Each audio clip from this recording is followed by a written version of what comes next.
حضرت عائشہ صدیقہ رضی اللہ تعالیٰ عنہ فرماتی ہیں ایک عورت تھی اور اسے نبی پاک صلی اللہ تعالیٰ علیہ وسلم نے وہ کلمہ پڑھ کے مسلمان ہوئی، مدینہ طیبہ آ گئی تو حضور نے مسجد نبوی شریف میں اس کے لیے مکان، ایک سادہ سا کمرہ ساتھ مسجد کے بنوا دیا، وہیں رہنے لگی۔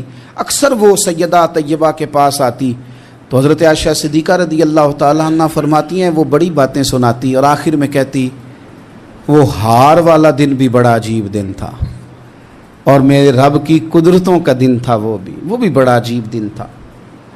سیدہ عائشہ صدیقہ رضی اللہ تعالیٰ عنہ ایک دن فرمانے لگی کہ تو ہار والے دن کا بڑا ذکر کرتی ہے، وہ کیا دن تھا؟ تو خاتون کہنے لگی اماں جی وہ دن تھا جب میرے رب پر بھروسہ اور مضبوط ہو گیا، جس دن میرا اپنے رب پر توکل اور بڑھا، میرے ایمان میں یقین میں اور پختگی آئی۔ کہنے لگی میں ایک گھر کی کنیز تھی، نوکرانی تھی، اس گھر میں ایک بچی تھی جس کے پاس سونے چاندی ہیرے جواہرات کا ہار تھا۔ اس زمانے میں چمڑے کے اوپر لوگ ہیرے جواہرات لگاتے تھے، کئی دفعہ سرخ رنگ کے چمڑے پہ لگائے جاتے تھے، وہ بچی پہنتی تھی تو کہتی ہوں بچی کے اس نے اتار کے رکھا یا اس سے گرا وہ ہار تو چیل اسے اٹھا کے لے گئی گوشت سمجھ کے اور میرے سامنے اٹھا کے لے گئی۔ گھر والوں نے مجھ سے پوچھا، یہ بخاری میں موجود ہے، گھر والوں نے پوچھا مجھ سے کہ وہ ہار کہاں ہے تو میں نے کہا چیل اٹھا کے لے گئی۔ گھر میں کچھ چوری ہو جائے تو سب سے پہلا الزام کس پہ لگتا ہے؟ ملازمین پہ۔ کہتے انہوں نے مجھے بڑا مارا، بڑی تکلیف تھی، حتیٰ کہ میری شرمگاہ تک کی تلاشی لی، میری عزت اتنی خراب کی میں بتا نہیں سکتی۔ میں نے اپنی زندگی میں ایک واقعہ دیکھا، ایک امیر گھر میں چوری ہو گئی، ملازم کو اتنا مارا کہ وہ چارپائی پہ پڑ گیا، پولیس والوں سے اتنی مار پروائی گئی کہ وہ بیچارہ چارپائی پہ پڑ گیا اور پھر وہ اتنا بیمار ہوا اور کچھ دنوں کے بعد پتہ چل گیا کہ چور تو اپنا بیٹا ہے ان کا، پھر اس کا انتقال ہو گیا۔ اب وہ سیٹھ صاحب اور گھر والے آ کے مرنے والے کے کان میں معافیاں مانگ رہے ہیں، کان میں۔ تو میں نے ان سے پھر کہا تھا کہ یہ تو اب چلا گیا ہے، تمہارا زور چلتا تھا نا تو تم نے قانون خریدا اور تم نے اسے جتنا ہو سکا تم نے اسے مار پڑوائی، تمہارے پاس جو عدالتیں تھیں تم نے وہاں کارروائی کی، اب ایک عدالت قیامت کے دن لگے گی۔ یہ کمزور تھا نا، کچھ کر نہیں سکا۔ میرے نبی پاک صلی اللہ علیہ وسلم نے فرمایا سن لو، اگر سینگ والی بکری نے بغیر سینگ والی بکری کو تکلیف دی ہوگی نا تو قیامت کے دن اسے بھی بدلہ دینا پڑے گا کہ تیرے پاس سینگ تھے اور تو نے اسے مارا تھا۔ وہ خاتون عرض کرتی ہے سیدہ عائشہ کی خدمت میں کہ مجھے بڑا مارا، مجھے تکلیف دی، میں کہہ رہی تھی کہ میرے سامنے چیل لے گئی ہے پر وہ نہیں مان رہے تھے، اماں جی انہوں نے مجھے بڑا مارا۔ حضرت عائشہ صدیقہ کہتی ہیں پھر کیا ہوا؟ کہنے لگی اماں جی جب کوئی میرا مددگار نہ رہا، مجھے تکلیف دے رہے تھے، رسوا کر رہے تھے، تو میں نے اپنے رب سے مدد چاہی، میرے رب کی طرف میں نے توجہ کی، میں نے کہا مالک اب تو ہی میرا مددگار ہے۔ کہتی ہے وہ مجھے مار رہے تھے تو وہ چیل جو ہار لے گئی تھی وہی لے کے واپس آ گئی اور ہمارے سروں کے قریب لا کے اس نے جب اس ہار کو پھینکا وہ مجھے چھوڑ کے سائیڈ پہ ہوئے، وہ میری بے گناہی جان گئے، لیکن آپ کو بتاؤں اس دن سے میرا اپنے رب پر یقین اور بڑھ گیا۔ مجھے سمجھ آ گئی کہ جب انسان پورا ٹوٹ جاتا ہے اور جب کوئی چاروں جانب اس کا مددگار نہیں ہوتا تو رب تو ہوتا ہے نا، اللہ تو اس کا مددگار ہوتا ہے نا، وہ تو پھر اپنے اس بندے کی مدد کرتا ہے نا، پھر وہ تو توانائی دیتا ہے نا، وہ تنہا نہیں چھوڑتا، وہ تو آنسوؤں والوں کے آنسوؤں پہ بڑا کرم فرماتا ہے، وہ تو قسم پرسی میں آ جاتا ہے، اس کی رحمت بڑھ کے استقبال کر لیتی۔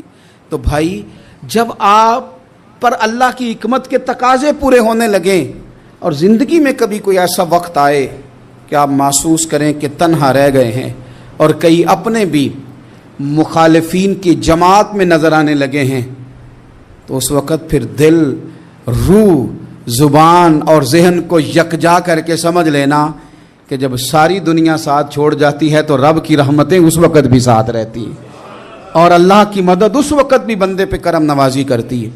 ایک اور حدیث سنیں، لطف کی بات یہ ہے یہ بھی بخاری میں ہے، یہ بھی واقعہ بخاری میں ہے۔ اللہ اکبر۔ ایک شخص نے ایک بندے سے قرض مانگا، اس نے کہا مجھے قرضہ دو. وہ کہنے لگا کہ کتنا قرضہ؟ اس نے کہا 1000 دینار. دینار سونے کا ہوتا تھا، درہم چاندی کا ہوتا تھا. 1000 دینار چاہیے. اس نے کہا کوئی گواہ ہے تیرے پاس؟ غریب کا گواہ بھی کوئی نہیں بنتا. کبھی الجھ جائے نا کوئی بندہ تو کئی اپنے بھی کہہ دیتے ہیں کہ ہم اس کے قول فعل کے ذمہ دار نہیں ہیں. ایک غریب آدمی کو قرض کی ضرورت پڑ گئی، 1000 دینار چاہیے. میں کہہ چکا ہوں کہ درہم چاندی کا ہوتا تھا، دینار سونے کا. اب 1000 دینار لینا ہے. تو جس بندے سے اس نے کہا، اگرچہ وہ نیک بندہ تھا، اس نے کہا یار 1000 دینار دے دو. تو کہنے لگا کوئی گواہ ہے تیرے پاس؟ وہ کہنے لگا غریبوں کا گواہ کون ہوتا ہے؟ ہاں ایک گواہ ہے. کہا کون؟ کہا میرا رب، وہ تیرے اور میرے بیچ گواہ ہے. اس نے کہا کوئی کفیل، اگر تو پیسے نہ دے سکے تو وہ بعد میں دے دے، یا تجھے کچھ ہو جائے تو وہ دے دے. اس نے کہا کفیل بھی میرا اللہ ہی ہے. میرے پاس اگر ہے تو رب کریم کا نام ہے، اگر اعتماد کر سکتا ہے تو کر لے. بندہ نیک تھا. اس نے کہا رب کے نام پہ، رب کی کفالت پہ، اللہ کو گواہ بنا کے میں تیار ہوں تجھے 1000 دینے کو. اس نے 1000 دینار دے دیا. وقت واپسی کا طے ہو گیا. وہ چلا گیا پیسے لے کے. اس نے پوری محنت کی کہ میں نے وقت پہ پیسے لوٹانے. پوری محنت بھی کر لی، اللہ نے مدد بھی کر دی، پیسے بھی اس تاریخ کو اسے مل گئے. بعض لوگوں کا تو لوٹانے کا دل ہی نہیں نہ ہوتا. فرمایا حدیث پاک میں کہ تو لوٹانے کا ارادہ کر، رب تیری مدد بھی فرمائے گا. لیکن یہاں بہت سارے لوگ کہتے ہیں خیر ہے، ارادہ ہی نہیں. تو پھر جس طرح کا بندے کا گمان ہو، رب بھی اسی طرح کا معاملہ فرماتا ہے. اس نے پیسے جمع بھی کر لیے اور واپس دینے کو تیار بھی ہو گیا. لیکن رستہ بحری جہاز کا تھا، کشتی کا تھا، دریا کے رستے واپس آنا تھا. اب وہ جب آ گیا دریا کے کنارے تو بڑی کوشش کی، پر وہاں اسے کوئی کشتی نہیں ملی. وقت پہ پیسے لوٹانے ہیں، سفر کرنا ہے، اب سواری میسر نہیں ہے. سوچ سوچ کے پریشان تھا کہ میں نے تو اللہ کے نام پہ لیے. اچانک دل میں ایک تجویز آئی. اس نے ایک لکڑی لی، لکڑی کو اندر سے کھولا، 1000 دینار اس میں بھرا. بخاری پڑھ رہا ہوں. اور ساتھ ایک خط بھی لکھا کہ یار میں پیسے پہنچانا چاہتا تھا پر مجھے کوئی چیز نہیں ملی دریا کے اس پار آنے، اللہ کے نام پر تیری طرف روانہ کر رہا ہوں. اور یہ کہہ کہ وہ لکڑی دریا میں رکھ دی. وہ لکڑی ڈوب گئی ہے. واپس آ گیا. وہ جس نے پیسے لینے تھے وہ عین مقررہ وقت پر دریا کنارے آیا.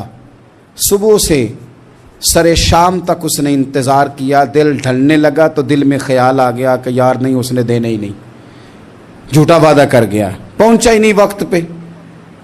اب جب واپس لوٹنے لگا تو اچانک دریا میں ایک لکڑی تیرتی ہوئی دکھائی دی.